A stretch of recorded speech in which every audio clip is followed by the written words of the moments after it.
بسم الله الرحمن الرحيم.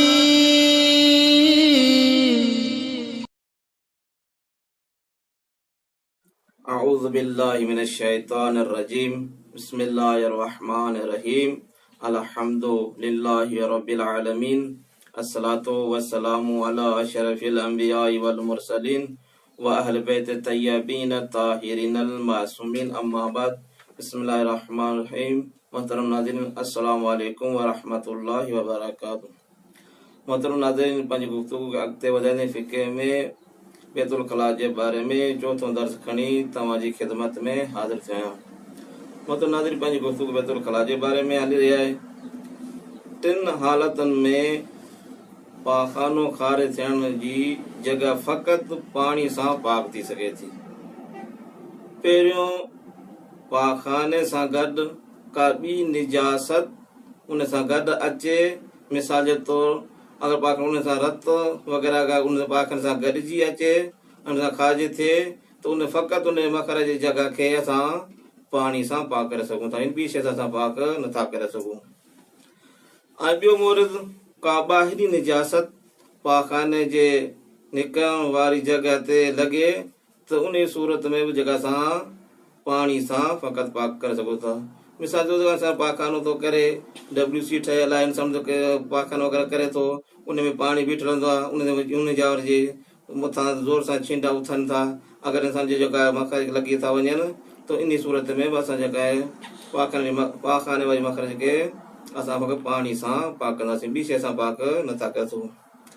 अलबत्ता अगरि औरत जेको पेशाब आहे अगरि पाखाने वारी जॻह ताईं उनजो अगरि पहुची वञे त उन में का मुश्किल कान्हे का, माना हीअ जेका मर्द जे लाइ आहे, माना औरत जे लाइ जेका इहो कोन्हे। अगरि पेशाब अगरि जेको उन जेका पाखाने मखरज ताईं अगरि उनजो पहुची वञे त जेको उन में मुश्किल कान्हे का।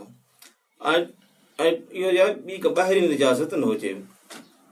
टियों जेका आहे, पाखानो ख़ारिज थियण जी जॻह खे जेका जेकॾहिं आम हालतुनि खां वधीक ख़राब थी वञे, इंसान में पाखानो करे थो उनजी जेका इन पाखाने जा ज़रात टिड़ी था वञनि ऐं उनखे हद खां वधीक अगरि नजिस थी था वञनि, पोइ इन सूरत में जेका असां उन जॻह खे जेका आहे पाणी सां पाक करणु घुरिजे।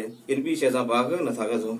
इन टिनि हालत खां अलावा पाखाने जी ख़ारिज थियण वारी जॻह खे पाणी सां बि धोई सघिजे थो या उन तरीक़े सां पाक कजे जंहिंजो भाई अॻियां कंदासीं त कपिड़े या पत्थर वग़ैरह सां बि जेका इंसान उन मखरज खे पाक करे सघे थो।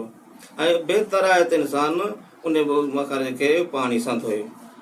ऐं पेशाब वारे जितां ख़ारिज थिए थो, पेशाब ख़ारिज थियण जी जॻह फ़क़ति इंसान पाणी सां पाक करे सघे थो, ॿी शइ पत्थर वग़ैरह सां ॿी कंहिं शइ सां पाक नथो करे सघे, फ़क़ति पाणी सां ई पाक करणो पवंदो।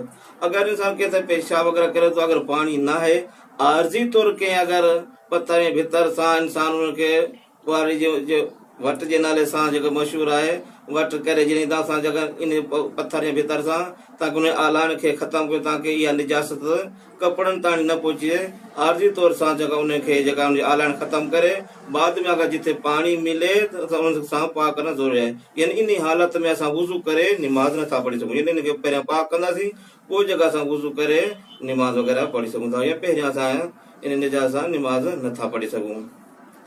ऐं उन खां बाद में ॿियो मसइलो आहे, जेकॾहिं पाखानो ख़ारिज थियण जी जॻह खे पाणी सां धोतो वञे त ज़रूरी आहे त पाखाने जो को बि ज़रो न रहिजी वञे, यानी साफ़ थी वञे। ऐं ॿियो मसइलो, अगरि जॾहिं असां पाखाने वारी जॻह खे अगरि पत्थर या भितर वग़ैरह सां असां पाक करणु चाहियूं था त ज़रूरी आहे त अगरि उनखे अहिड़े नमूने सां साफ़ कयो वञे ऐं उनजा ज़रात बाक़ी न रहनि। ऐं अगरि अहिड़ा ज़रात अगरि रहिजी वञनि जॾहिं जेको धोइण सां ई फ़क़ति जेके ॿाहिरि निकिरनि था, अगरि अहिड़ा रहिजी वञनि त को भर्ज कोन्हे।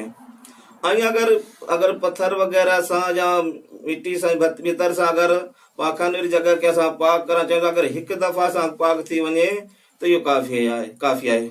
ऐं बहितर आहे त हिते मुस्ताहब आहे त उनखे 3 पत्थर बि इंसान इस्तेमालु करे, यानी अगरि जे पाक थी वियो आहे त 3 दफ़ा जेका भितर इस्तेमालु करणु मुस्ताहब आहे। अगरि जे टिन पत्थरनि सां अगरि जेका आहे पाखाने जी जॻह अगरि पाक नथी थिए त जेका वधीक जेका पत्थर बि इंसान इस्तेमाल करे सघे थो। अॼु जी गुफ़्तगू पंहिंजी पुॼाणी थो पवे। वस्सलाम वालेकुम वरहमतुल्लाहि वबरकातुहू।